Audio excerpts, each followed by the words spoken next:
Hello, my dear friends. How are you doing? Hope you are having an amazing day and not having to deal with drama. Ready for new stories I have for you today? Let's go to the first one. And don't forget to listen to the end of the story, guys, to hear my insights.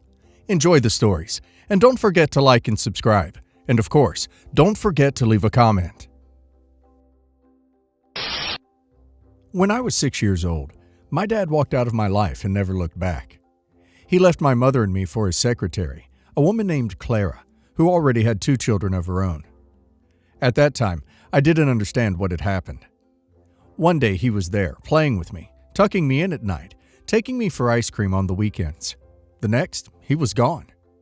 I remember asking my mom where he was, why he wasn't coming home, and whether I had done something wrong.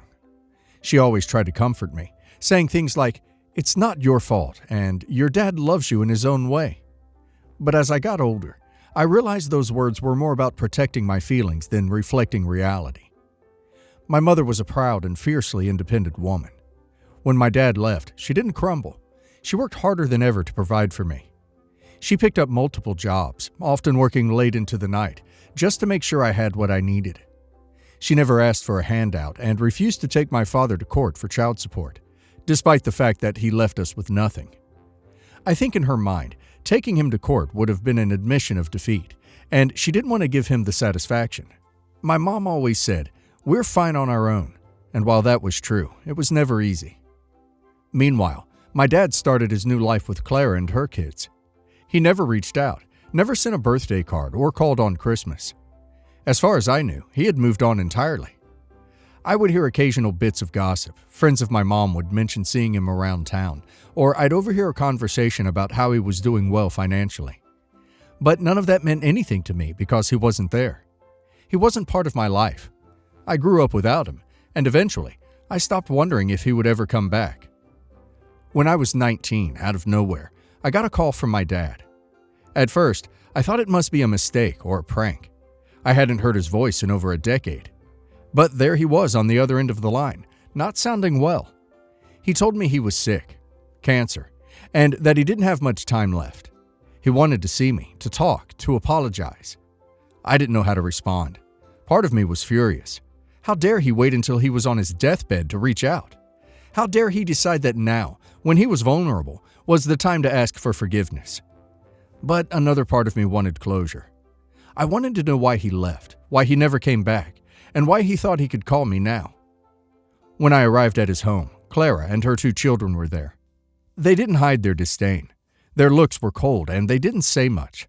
From the moment I walked in, I felt that I wasn't welcome. It was clear they resented me being there.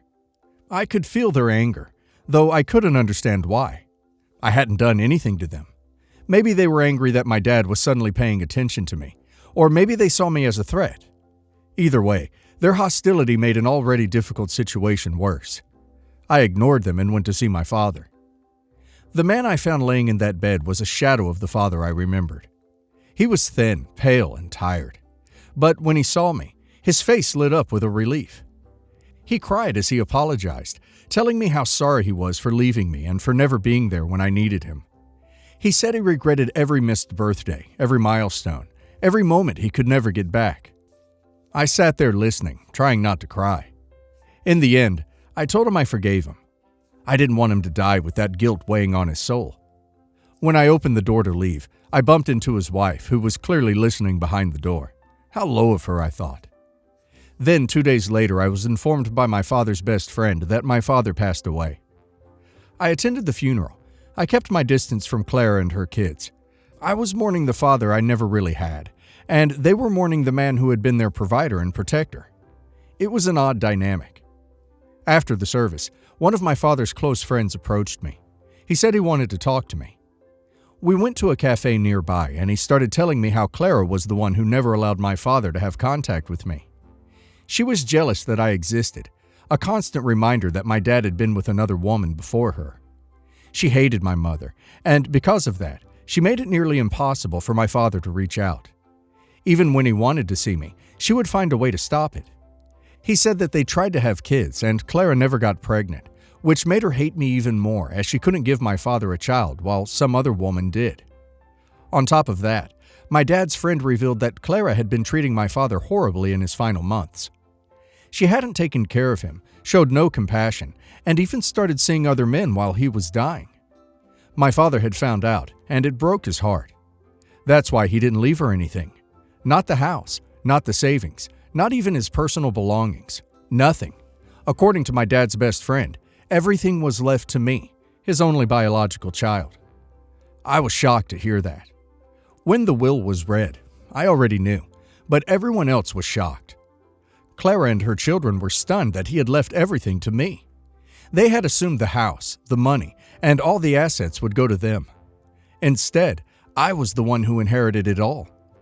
Clara immediately started begging me not to kick them out. She said she had no job, no savings, and no way to support her kids. She pleaded with me to sign the house over to her, to let them stay, to help her the way my father had. Her tears didn't move me. "Maybe it's about time you started working," I told her. Her face twisted into anger. Clara had been a stay-at-home mom for years, relying entirely on my father's income. She had never worked a day in her life, and of course didn't want to start. But I couldn't bring myself to feel sorry for her. This was the same woman who had kept my dad from being in my life, who had resented my very existence, and who had treated him terribly when he was sick. Her children weren't much better. They demanded that I reconsider, saying it wasn't fair for them to lose their home. But they had never shown me kindness or respect. Even when my father was on his deathbed, I still remember how they looked at me when I came to see him. Now suddenly their tune has changed. I thought about what my father's friend had said. I thought about how my dad had finally tried to make things right by leaving me his inheritance. How he had chosen me over the people who had made his final days miserable. I thought about my mother, who had raised me alone without ever asking for his help. I thought about the years I spent wondering why he never called, only to learn it was partly because Clara wouldn't let him. The more I thought about it, the more certain I became. I deserved that inheritance more than anyone for not having my father in my life, and for my mother never taking a cent of child support from him. Since then, Clara has tried every tactic in the book to make me feel guilty. She's cried, pleaded, and accused me of being heartless. Her children have sent me messages, some angry, some begging. They all claim I'm heartless, leaving them homeless just after they lost their father. But I stand by my decision. My father made it clear where he wanted his inheritance to go. I won't apologize for respecting his wishes, or for not helping or feeling sorry for people who never showed me kindness. So, Reddit. Am I the a-hole for refusing to give my inheritance to my father's wife and her children? OP is definitely not the a-hole. OP's father clearly made a choice, and he must have had good reasons for it. Clara and her children have no right to demand something that wasn't left to them, especially when you consider how she treated both OP and her father in his last days. She made the decision to never work and to alienate OP from her dad, and now she's facing the consequences of those choices. Of course, I'm not saying that OP's father was not to blame in this situation. He was a weak man who couldn't stand up against his wife for the sake of his own daughter. It's understandable that OP wouldn't feel inclined to help someone who went out of their way to keep OP out of his life. Sure, it's sad that they're in a tough spot now, but that doesn't make it OP's responsibility to fix. OP's father wanted OP to have his inheritance. That's his final say, and OP is under no obligation to change that. And now let's hear the community's opinion. This is heartbreaking. It sounds like your dad realized far too late the damage that had been done by staying with Clara and allowing her to dictate his relationship with you. The fact that he left everything to you speaks volumes about how much regret he felt, and how he wanted to make things right in the only way he could. Clara and her kids might be upset, but they have to come with terms with the reality that it wasn't their money to begin with. What's worse is that they treated you with hostility, even before your dad passed, giving you angry looks and making it clear they didn't want you around. Now they suddenly want your sympathy? I can't blame you for holding your ground. Definitely not the a-hole. Your dad's decision wasn't made lightly, and it's not fair for them to guilt you into giving up what he wanted you to have. It's not your job to take care of Claire and her children. The fact that she never worked and relied entirely on your dad doesn't mean you're obligated to step in now. She made choices that included pushing your father away from you, creating a toxic family dynamic, and apparently not treating him well when he needed her most. That's all on her. The guilt trips and tears don't change the fact that your dad left his inheritance to you for a reason. It's obvious from what his friend told you that Clara's behavior was a major factor in his decision. Sure, it's unfortunate that they're struggling now, but that doesn't make it your responsibility to fix. Not the a-hole, and it sounds like you're respecting your father's final wishes. Clara had plenty of time and opportunity to make better decisions, but she didn't. That's not on you. Not the a-hole. Your dad chose to leave his inheritance to you. That's the bottom line. Clara and her kids are not your responsibility. Her behavior, from keeping your dad from you to mistreating him when he was sick, is probably why your dad made the decision he did. What stands out the most is that this wasn't a spur-of-the-moment choice. Your father must have thought long and hard before deciding to leave everything to you. It's not about being heartless. It's about following through on what your dad wanted. Clara's situation might be difficult, but she had a lot of time to plan for the future and chose not to. Instead, she relied entirely on someone else and alienated you in the process. That's not something you should have to fix now. The inheritance was left to you for a reason, and it's perfectly reasonable to honor that. So, recently I won a photography competition where the grand prize included $10,000 cash. The contest worked by allowing anyone to vote for a submission once per day, as long as you verified your identity through Facebook. This was to keep people from spam voting. I shared the link to my submission with my fiancé, who then shared it with his parents. His mother then decided to share the link with their entire family overseas, who all live in a third world country. They became obsessed with voting for my submission, and this spread throughout their entire town. It got to the point where practically the whole town was voting for my submission daily, and I was very appreciative of that. Ever since I won, my fiancé's mother has been pressuring me to share the cash with their family overseas. They do live in a third world country, and I do feel bad because some of them have pretty poor living conditions. However, this family overseas has basically demanded that I hand over the prize and distribute it among them. I now see that they were only voting for my photo because they thought it would benefit them. I find their attitude to be extremely off-putting, and I have stated that I will not share the money with them. Part of the reason I won't share it is because of the way they've gone about trying to force me to give it to them. I also feel like if I share it with them now, that they will continue to ask me for money in the future and just view my fiancé and I as a source of cash. My mother-in-law-to-be is close with the family overseas, but my fiancé has never even met them himself, and we both find this whole situation to be extremely awkward. That's not the worst part, though. My fiancé's mother has now taken it upon herself to let me know how much she dislikes me. She's been messaging me daily about how selfish I am and how I am no good for her son. She has told my fiancé that she no longer supports us being together and doesn't want such an entitled brat, me, to be a part of their family. She has always been pretty overbearing, but generally, her and I have gotten along just fine for the last 6 years that my fiancé and I have been together. I feel like she is starting to show her true colors, and I am not a fan. Both my fiancé and his father agree that I absolutely am not obligated to share this money, especially because I had never asked them to vote for me in the first place. My fiancé has been great throughout all of this and has stood up for me against his mother. He has told her himself that he does not want me to give away the money. He is her only child and can do no wrong in her eyes, so she isn't angry with him despite the fact that he also does not want to share it. Instead, she believes that I have brainwashed him into being selfish and no longer approves of us being together. I love my fiancé very much, and he is so supportive. But now I'm starting to second-guess our relationship because of his mother, and I don't know what to do. I would never ask him to cut contact with her, but at the same time, I don't know if I'll be able to put up with her like this forever. How do I even begin to de-escalate this situation? Edit. Just wanted to add that his family overseas is huge. I'm talking like 100-ish people that want me to distribute this money amongst them, and they each want an individual share. I feel the need to clarify some things. My fiancé's mother doesn't even want any of the money for herself. She lives in the US as well and is financially comfortable. She wants me to share it with her extended family in a developing country. My fiancé was born and raised in the US. He doesn't have much of a cultural connection to the country that his mother is from. He has never visited there before, and again, has never met the family members that are asking for the money. The family overseas is now running a smear campaign about me on Facebook. I don't care if they don't like me at this point, but publicly bashing me is a little extreme. I made this post last night feeling pretty overwhelmed. I don't want to end things with my fiancé, and I'm not going to. I just am not sure if I'm mentally prepared to handle this behavior from his mother for the unforeseeable future. I want to de-escalate this situation, but I don't even know how to go about doing that unless I fork over the money, which I don't want to do. You have your fiancé and his dad on your side. Don't care about the mom. Don't leave your fiancé because of all this. The mom's a jerk. Maybe talk to him. Tell him how you feel. Ask him what you should do and what he would be okay with you doing.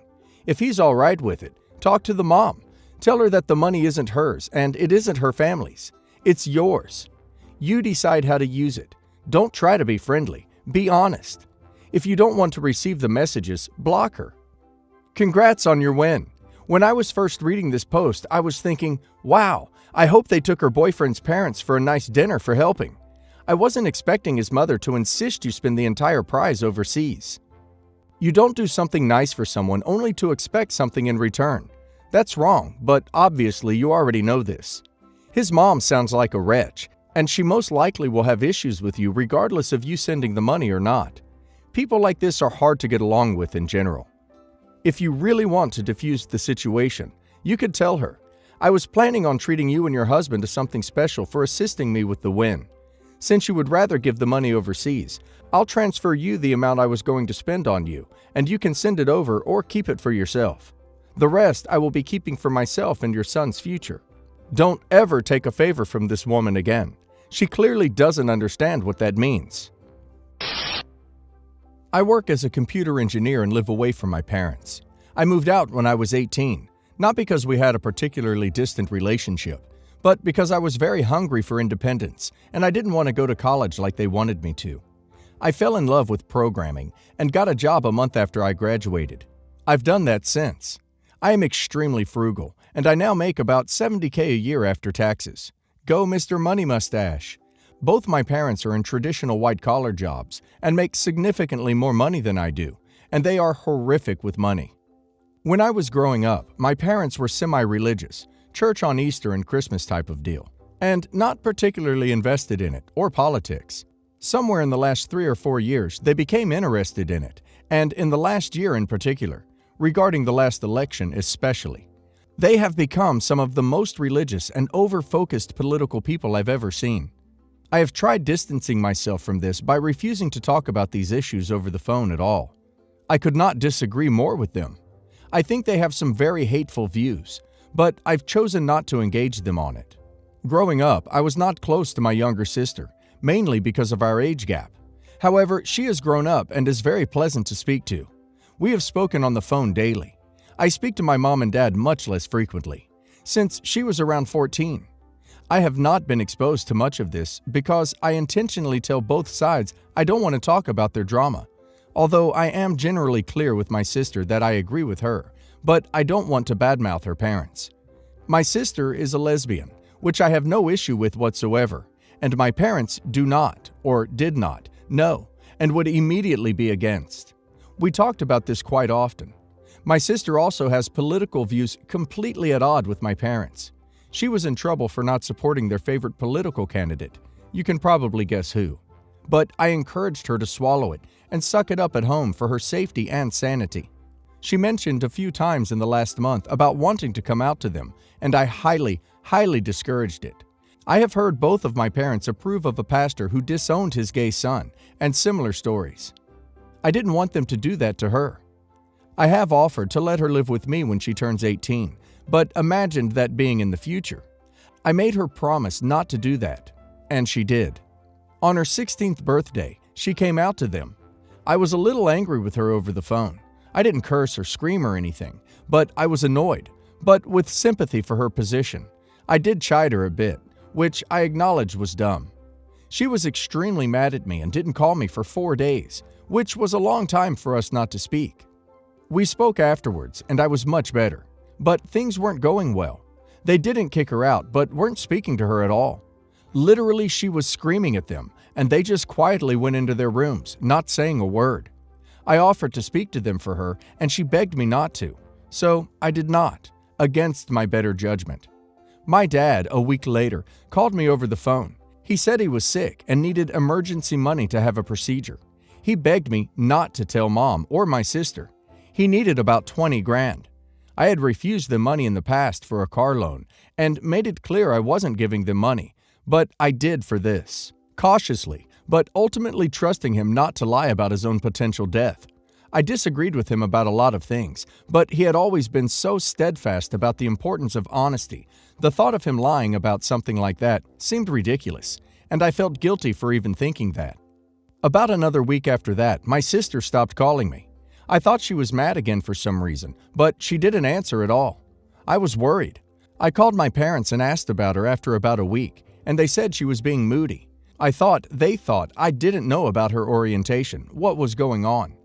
I checked my Facebook that night, and I read a days-old message from one of her friends that explained she had been trying to reach me and that my sister was taken from her house into a van and driven off by men in a program with her and my parents there before kicking the friend out of the house.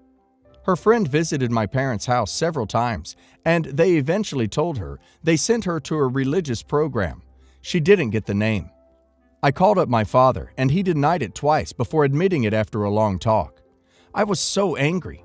They seriously have these religious camps that parents can send teens to anytime without committing a crime, forever. I didn't think it had anything to do with the money, but I looked it up after that and found out that these programs are generally very expensive.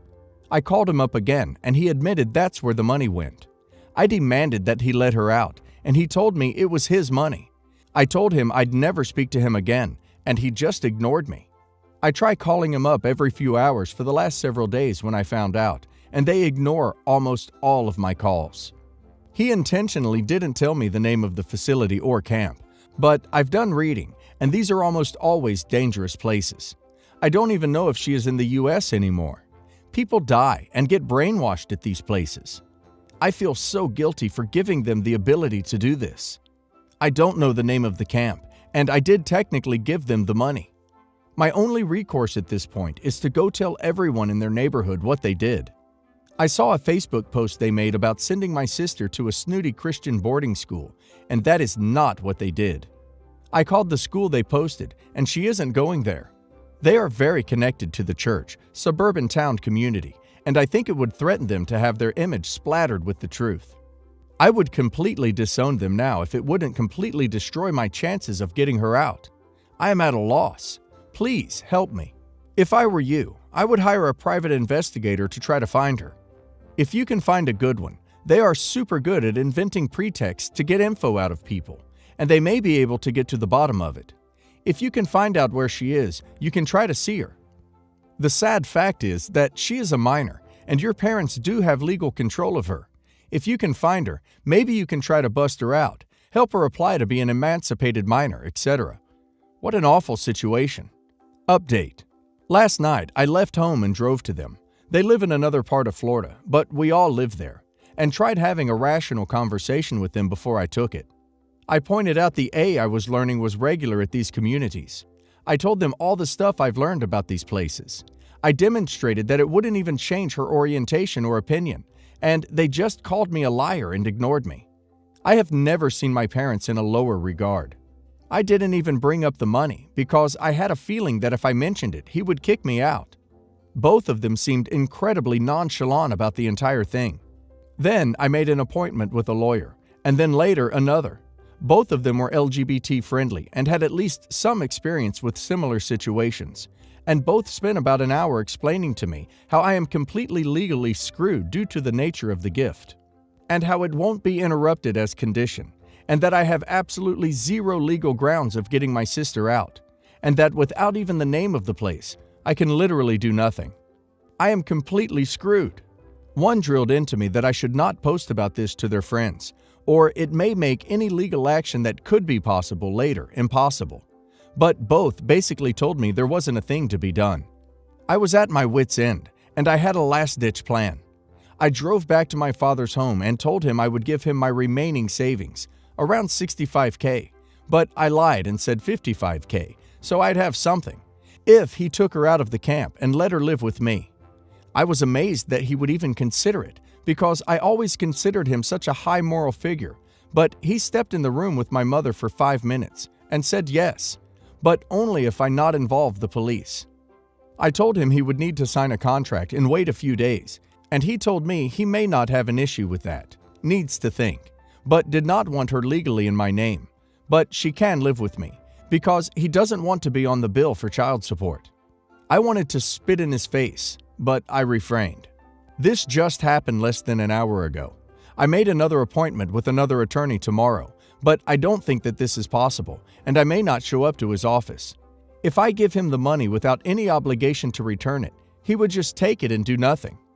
My idea at the moment is to agree to give them the money without a contract as soon as she is out and back at the house and I see her, and then take her and move to another state with her until she graduates. I can keep working my current job from online until I get a new one. My father basically gave the impression that he had completely disowned her anyway, and I don't think he would spend the money a second time to get her in another place.